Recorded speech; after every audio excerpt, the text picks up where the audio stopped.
रख हौसला वो मंजर भी आएगा। सुनिएगा ध्यान से, रख हौसला वो मंजर भी आएगा, प्यासी के पास चलकर समंदर भी आएगा, थक कर ना बैठ वो मंजिल के मुसाफिर, मंजिल भी मिलेगी और मिलने का मजा भी आएगा। इसी मोटिवेशनल कोट के साथ मैं स्टार्ट कर रहा हूं आज। ये लेक्चर 1 है बिहार सचिवालय। जी बिल्कुल आपने सुना, बिहार सचिवालय में जिस तरह का मैथ का क्वेश्चन पूछता है उस प्रीवियस ईयर का क्वेश्चन मैं लेकर आपके सामने आया हूं। आप देखिए कि कैसे प्रीवियस ईयर में क्वेश्चन कैसे पूछा था और इस बार भी वैसा ही पूछेगा, है ना। आपको अंदाजा लग जाएगा कि आखिर बिहार एसएससी में क्वेश्चन मैथ का पूछता कैसे है ना।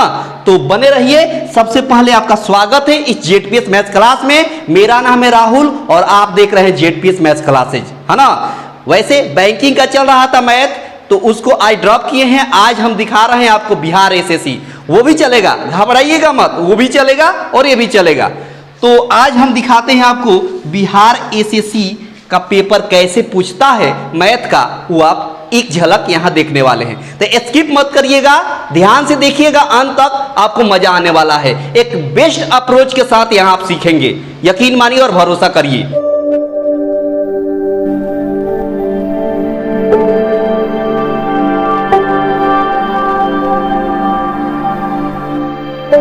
देखिए क्वेश्चन पहला से, है ना, पहला क्वेश्चन से शुरू करते हैं। आप ध्यान से सुनिएगा और देखिएगा कि कैसे एक झटके में होता है ना, समझिएगा। मेरे पास क्वेश्चन मैंने लिख रखा है बिहार एसएससी का प्रीवियस ईयर का। पहला क्वेश्चन है कि जब किसी संख्या के 75% में 75 जोड़ा जाए तो प्राप्त उत्तर ही संख्या है, संख्या का 40% ज्ञात करिए। देखिए बहुत आसान है। बोला है किसी संख्या जो है उस संख्या को हम मान लेते हैं 100, उस संख्या को क्या मान लेंगे, 100 मान लेंगे। देखिएगा ध्यान से, इसका 75% कितना होगा, ये होगा 75%। इसमें जोड़ने की क्या बात कर रहा है, तो कह रहा है 75 जोड़ने की। 75% में 75 जोड़ना है, 75% में 75 जोड़ना है, तो उत्तर वही संख्या आ जा रहा है। सवाल बोला है कि उत्तर कौन आ रहा है, वही जो 100% माने है ना, यही 100% आ जा रहा है। अब देखिए, और इसी का मान निकाल देता है, जो माना जाता है उसी का वैल्यू निकाला जाता है। 100% माने हैं, 100% का वैल्यू निकालेंगे। देखिए ये 75% जब इधर जाएगा तो 25% हो जाएगा, और इसी 25% का वैल्यू कितना होगा, 75 होगा। समझिएगा, ये प्लस में था, उधर गया तो माइनस में। तो 100% में से 75% जब माइनस करेंगे तो कितना होगा, 25% का वैल्यू कितना हो गया, 75। ये अब कटेगा, क्या होगा, कटेगा तो 1% का वैल्यू कितना हो जाएगा, तो कहिएगा कि 3 आएगा। कितना आएगा, 25 तिहाई कितना होता है, 75 होता है। अब आपको 100% का वैल्यू निकालना है, तो 100% का वैल्यू निकालिएगा तो कितना हो जाएगा, 300 हो जाएगा। कितना हो जाएगा, 300 हो जाएगा। लेकिन सवाल में बोला है कि इसका 40% निकालिए, तो इस 300 का 40% क्या हो जाएगा। देखिए ना, इस परसेंट से एक जीरो कट जाएगा, 2 जीरो कट गया, तो यहाँ हो गया 3 4 जा 12 और एक जीरो है तो एक जीरो। ये आपका आंसर रहा 120, है ना। ऑप्शन देख लीजिए, सी आपका आंसर रहा। देखिए ये बेस्ट अप्रोच है, ये क्या है, बेस्ट अप्रोच है। इस अप्रोच से अगर आप बनाते हैं तो बहुत जल्दी बन जाता है सवाल। आप देखिए दूसरा सवाल देखिए और समझिएगा। देखिए दूसरा सवाल है आपके सामने, बोला है क्वेश्चन में कि 5 बरस पूर्व 4 लड़कों की औसत आयु 9 बरस है ना। 5 बरस पहले की बात बोला है, 5 ईयर्स पहले, है ना, 5 बरस पहले की बात बोला है। और 4 लड़कों की औसत आयु, कितने लड़कों की, 4 लड़कों की औसत आयु दे दिया है। औसत आयु दे दिया है कितना, 9 दे दिया है। तो इनका योग अगर निकाले, योग निकालिएगा तो 9 में 4 से गुणा हो जाएगा तो कितना हो जाएगा, 36 हो जाएगा, है ना, 9 चौका 36। तो ये कब का है, तो कहेगा 5 बरस पहले का है। कब का है, तो 5 बरस पहले का है। तो अभी अगर वर्तमान आयु इनका निकाले तो सबका 5-5 बरस जुटेगा, यानी चारों लड़का का 5-5 साल जुड़ेगा।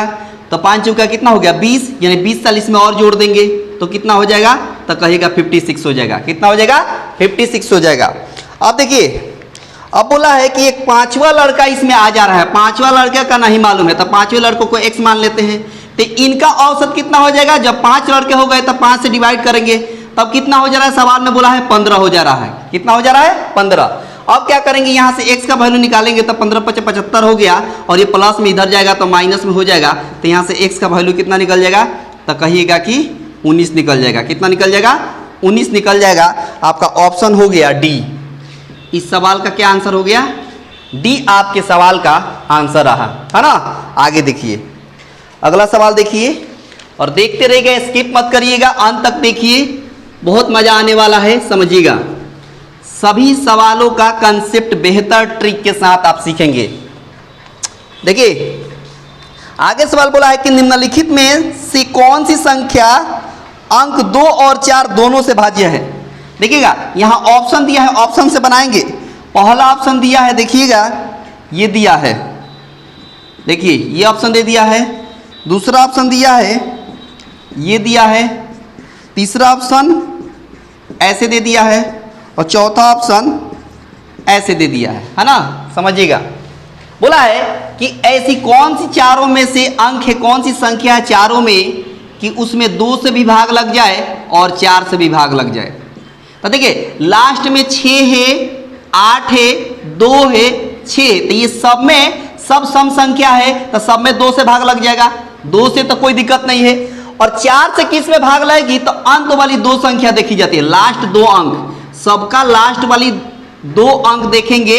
जिस लास्ट के 2 अंक में अगर 4 से भाग लग जा रही है तो समझिए कि वो पूरी संख्या में 4 से भाग लगेगी। तो यहाँ 76 है, यहाँ 38 है, यहाँ 22 है, यहाँ पर लास्ट वाली अंक क्या है, 26 है। तो देखिए 26 में तो 4 से पूरा पूरा भाग लगेगा नहीं, 22 में भी 4 से पूरा पूरा भाग नहीं लगेगा, 38 में भी 4 से पूरा पूरा भाग नहीं लगेगा, 76 है जिसमें 4 से पूरा पूरा भाग लगेगा। इसका मतलब ऑप्शन हो जाएगा ए। इसका मतलब इस सब में 4 से भाग पूरा पूरा लग जाएगा, यानी भाज्य है। तो ऑप्शन आपका हो जाएगा ए। आप देख सकते हैं ऑप्शन से कितनी जल्दी हो गई, है ना। इस तरह से सवाल को जल्दी चटकाते हैं, है ना, इस तरह से सवाल को जल्दी चटकाते हैं।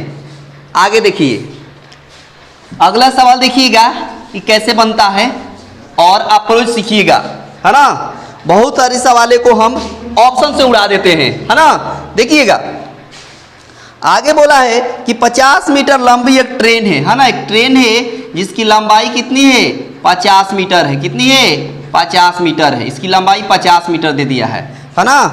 आगे देखिए, आगे देखिए, देखिए आगे बोला है कि 100 मीटर लंबे एक प्लेटफॉर्म को 10 सेकंड में, इसका प्लेटफॉर्म और है, प्लेटफॉर्म क्या है, 100 मीटर है। कितना मीटर है, 100 मीटर। तो बताइए इस रेलगाड़ी की गति कितनी होगी, यानी स्पीड निकाल देना है। क्या निकाल देना है, स्पीड निकाल देना है। समझिएगा बात। देखिए जब भी कोई ट्रेन की बात होगी और प्लेटफॉर्म की बात होगी तो अगर डिस्टेंस निकालना है तो दोनों को ऐड कर दिया जाता है। दोनों को क्या कर दिया जाता है, ऐड कर दिया जाता है। लेकिन यही ट्रेन अगर किसी खंभे को, किसी पोल को पार करे तो वहां पर पोल की डिस्टेंस नहीं ली जाती है ना। लेकिन वही जब कोई प्लेटफॉर्म को पार करे, कोई नदी को पार करे तो डिस्टेंस में नदी को भी ले लिया जाता है और ट्रेन को भी ले लिया जाता है। ये टेक्निक होता है। तो देखिए ट्रेन की लंबाई कितनी है, 50 मीटर, प्लेटफॉर्म की लंबाई कितनी है, 100 मीटर, दोनों को जोड़ेंगे तो 150 होगा। तो डिस्टेंस कितना हो गया, 150। अच्छा स्पीड बराबर होता है डिस्टेंस बाई टाइम, तो डिस्टेंस हो गया आपका 150 और टाइम आपका बोला है 10 सेकेंड, सवाल में दिया है 10 सेकेंड, कैंसिल होगा तो 15 आपका मीटर प्रति सेकेंड आपका आंसर हो जाएगा। ऑप्शन आपका हो गया सी। आप देख सकते हैं कैसे झटके में हुआ। आप समझिए ये कंसेप्ट और ये ट्रिक बहुत ही बेहतरीन है, और ये ट्रिक और अप्रोच आपको लग रहा होगा कि बेहतर जा रहा है और आपके दिल को छू रहा होगा। तो आपसे एक छोटी सी गुजारिश है और रिक्वेस्ट है कि इस वीडियो को शेयर करिए, लाइक कर दिए, और चैनल पर पहली बार होंगे तो सब्सक्राइब भी करिए, है ना। आगे देखिए, आगे देखिए अगला कंसेप्ट और सीखिए। अगला क्वेश्चन है, ये सब प्रीवियस ईयर का क्वेश्चन है, इसीलिए रैंडम क्वेश्चन ना रहा है ना। जब आपका क्लास पूरी तरीके से चलेगा तो चैप्टर वाइज क्वेश्चन आपको देखने को मिलेगा। लेकिन चूंकि ये रैंडम क्वेश्चन इसलिए आ रहा है क्योंकि ये प्रीवियस ईयर का क्वेश्चन कुछ मैंने लिया था जिसकी झलक आपको दिखानी थी कि आखिर कैसे पूछता है बिहार एसएससी में, है ना। देखिए 2 व्यक्तियों की आयु का अनुपात 4:7 दे दिया है। 2 व्यक्ति, ये पहला व्यक्ति मान लेते हैं, ये दूसरा व्यक्ति मान लेते हैं। इन दोनों का अनुपात दिया है 4:7। समझिएगा दोनों का अनुपात दिया 4:7, उनमें से एक की आयु दूसरे की अपेक्षा 30 वर्ष अधिक है ना। इसमें से बोला है कि कोई ऐसा व्यक्ति है जो दूसरा जो है 30 वर्ष क्या है बड़ा है, या पहला 30 वर्ष क्या है बड़ा है। ये तय नहीं है कि ये पहले का है कि दूसरे का, ये नहीं कहा है, बस इतना कहा है कि इन दोनों में 30 वर्ष का अंतर है। जब कोई किसी से बड़ा होता है तो कब बड़ा होता है, इसका मतलब उन दोनों में 30 वर्ष का अंतर है। तो आपके हिसाब से कितना का अंतर है, तो कहिएगा 3 का अंतर है। 7 और 4 में कितना का अंतर है, 3 का अंतर है। और क्वेश्चन के हिसाब से कितना का अंतर बोला है, तो कहा है 30 का अंतर। आपके हिसाब से 3 का अंतर, क्वेश्चन के हिसाब से 30 का अंतर। अपनी तुलना क्वेश्चन से कर देंगे तो 3 यूनिट का वैल्यू कितना हो गया 30, तो 1 यूनिट का वैल्यू हो जाएगा 10। 1 यूनिट का वैल्यू हो गया 10। अब आपसे सवाल पूछा है कि उनकी आयु का योग, एक बात बताइए, आप जोड़िएगा, दोनों का योग जोड़िएगा, 4 और 7 दोनों को जोड़िएगा तो कितना आएगा 11 आएगा। तो वही 11 यूनिट का वैल्यू निकाल दीजिए। तो 1 यूनिट का वैल्यू 10, तो 11 यूनिट का वैल्यू 110 होगा। बोलिए कैसा 110 होगा, है ना, कितना होगा 110 होगा। समझ गए, क्योंकि हम देख रहे हैं दोनों का अंतर 3 है, 3 का वैल्यू 30 दिया है, क्वेश्चन में 30 वर्ष अधिक बोल रहा है, तो 3 का वैल्यू 30 हो गया, तो 1 का वैल्यू कितना होगा 10। तो योग पूछा है, दोनों का अगर अंतर कहता तो 3 का वैल्यू निकलता तो 30 होता। सही है, कोई दिक्कत नहीं है, सही है, आंसर आपका सही है। अगला क्वेश्चन देखिए, अगला क्वेश्चन दिया है ना, आगे क्वेश्चन दिया है कि अंकित मूल्य पर 12,000 रुपया वाली एक टेबल 11,000 रुपया में बेची गई, है ना। इसका मार्क प्राइस दे दिया है 12,000 रुपया, है ना, और इसका सेलिंग प्राइस दे दिया है 11,000 रुपया, और बोल दिया है कि टेबल पर दी गई छूट। देखिए इसका मार्क प्राइस 12,000 रुपया है, 11,000 रुपया सेलिंग प्राइस है, मतलब बेचा जा रहा है। तो बता देना है कि कितना छूट दिया गया, है ना, इस पर छूट की दर बता देनी है। तो ये रेशियो में पहले बदल लीजिए, इनको 3 0 से 3 0 कैंसिल करिए। आपके हिसाब से कितना 12 यूनिट यहाँ है, 11 यूनिट यहाँ है, आपके हिसाब से छूट कितना हुआ था 1, किस पर, तो 12 पर। हमेशा मार्क प्राइस पर आपका डिस्काउंट निकाला जाता है। मार्क प्राइस कितना है 12 लिख देंगे, × 100 कर देंगे, आपका कितना % डिस्काउंट हुआ ये आपको बात पता चल जाएगा। 4 3 जा 12, 4 2 जा 8 और 4 5 जा 20, यहाँ गया 25/3। इसको परसेंट में बदलिएगा, जब मतलब मिक्स फ्रैक्शन में बदलिएगा तो 3 8 जा और 1 3, इतना %, यानी 8 मिक्स फ्रैक्शन 1/3 आपका आंसर रहा। ऑप्शन आपका ए हो गया। ऑप्शन कौन सा हो गया, ए आपका ऑप्शन रहा। आप देख सकते हैं और समझ सकते हैं कि कौन सा अप्रोच यहाँ लग रही है। एक बेस्ट अप्रोच है, अगर इसको बनाए तो पूरे बोर्ड में लगेगा, पूरा बोर्ड लग जाएगा। समझिए बात, ये एक बेस्ट अप्रोच होता है कि देखिए कैसे झटके में हो गया। वैसे ज्यादा समझ आए तब आएगा आपको। अभी आप जब बिगिनर हैं अगर अभी आप, तो ज्यादा समझ तब आएगा जब चैप्टर वाइज ये चलेगा, है ना। लेकिन अगर पहले से कुछ तैयारी किए होंगे तो आप समझ सकते हैं कि कैसे झटके में हुआ, है ना। देखिए अगला क्वेश्चन देखिए, है ना, अगला क्वेश्चन देखिए और समझिए कि कैसे ये बन रहा है। बोला है कि एक वस्तु का अंकित मूल्य 5,000 रुपया है। अंकित मूल्य इसमें भी दे दिया है कितना 5,000 रुपया दे दिया है। समझिएगा बात। अच्छा, तदनुसार 5% छूट देता है, परंतु फिर भी 25% का लाभ होता है। देखिए कितना दुकानदार कितना चालाक है, आपसे कह रहा है कि 5% का छूट दे रहे हैं, फिर भी आपसे वो 25% कमा रहा है। समझिए कितना चालाक है दुकानदार कि आपको ग्राहक के नज़र में 5% छूट दे रहा है, लेकिन फिर भी आपसे 25% कमा रहा है। सोचिए कैसे, है ना। इस तरह से दुकानदार करते हैं, है ना। देखिए वस्तु का क्रय मूल्य क्या है, क्रय मूल्य का मतलब सीपी निकाल देना है, कॉस्ट प्राइस। समझिएगा बात, इस कंसेप्ट को सीखिएगा, है ना, इस कंसेप्ट को सीखिएगा। देखिए यहाँ पर 5% का छूट दिया है, तो देखिए यहाँ पर एमपी हो गया और यहाँ पर सीपी हो गया, यहाँ पर कह देते हैं एसपी, यहाँ पर कह देते हैं सीपी। समझिएगा बात, 5% का छूट का मतलब इसको फ्रैक्शन में बदल लीजिए। 5% का मतलब होता है 5/100, कैंसिल होगा तो मिलेगा 1/20, यानी 20 में कोई वस्तु मार्क प्राइस दिया है और उसमें 1% का अगर छूट देगा तो 20 में से घटेगा तो क्या होगा 19 होगा। अच्छा, कितना % का लाभ हो रहा है, तो 25% का। 25% को आप ऐसे लिख सकते हैं, 25% को 25/100 लिख सकते हैं। इसका मतलब कटेगा तो 25 से कम 25 चौका 100, 1/4 आया। कितना आया 1/4 आया। इसका मतलब अगर सीपी 4 है तो 1 का फायदा हो रहा है, तो सेलिंग प्राइस कितना हो जाएगा, 5 हो जाएगा ना। तो सीपी अगर 4 रखते हैं, सीपी कितना रखते हैं, 4 रखते हैं, तो 1 का फायदा हुआ तो सेलिंग प्राइस कितना हो गया, 5 हो गया। सीधी सी बात है, नीचे वाला सेलिंग प्राइस लिया जाता है, ऊपर वाला प्रॉफिट या लॉस। अगर लॉस हो रहा है तो 4 में से 1 घट जाता, लेकिन यहाँ फायदा हो रहा है तो 4 में 1 जोड़ेंगे तो 5 आपका सेलिंग प्राइस हो गया। लेकिन क्वेश्चन में देखिए जरा कि एक ही क्वेश्चन में सेलिंग प्राइस अलग अलग तो नहीं हो सकता ना। यहाँ पर देखिए ना, सेलिंग प्राइस 19 है, यहाँ सेलिंग प्राइस 5 दिख रहा है, अलग अलग दिख रहा है ना। तो इसको बैलेंस करना पड़ेगा, समझिएगा बात।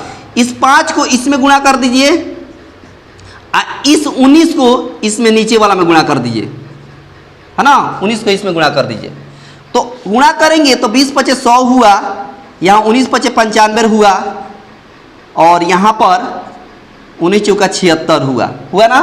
अब समझिए सवाल में आपको ये देखिए, सामने सामने एमपी का वैल्यू 100 यूनिट आ गया, एसपी का वैल्यू 95 यूनिट आ गया, और सीपी का वैल्यू 76 यूनिट आ गया। आप देख सकते हैं सवाल में बोला है इसी 100 का वैल्यू 5000। सवाल में एमपी दिया है ना, आपके हिसाब से एमपी कितना है, 100 है, क्वेश्चन के हिसाब से एमपी कितना है, 5000 है। अपनी तुलना इससे कर देंगे तो 100 का वैल्यू कितना दे दिया है, 5000, तो 1 का वैल्यू कितना होगा, तो कहिएगा 50 होगा।